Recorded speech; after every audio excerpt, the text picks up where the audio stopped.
If at any point while using our Projects 360 app, you receive error, failed to create email, password-based Firebase account, this can appear at any time when you're toggling between options. If this does happen, close down the app, go to your settings, scroll down until you see your apps section. Go ahead and click on that. Search up top or scroll through the list to find our app, Projects 360. From here, you're going to scroll down till you see storage. And then at the very bottom, you're going to click Clear Data.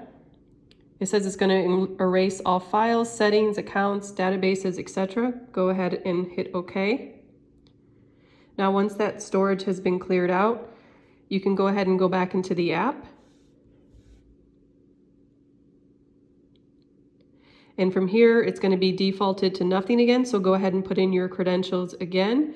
And this should resolve your failed to create Firebase account issue.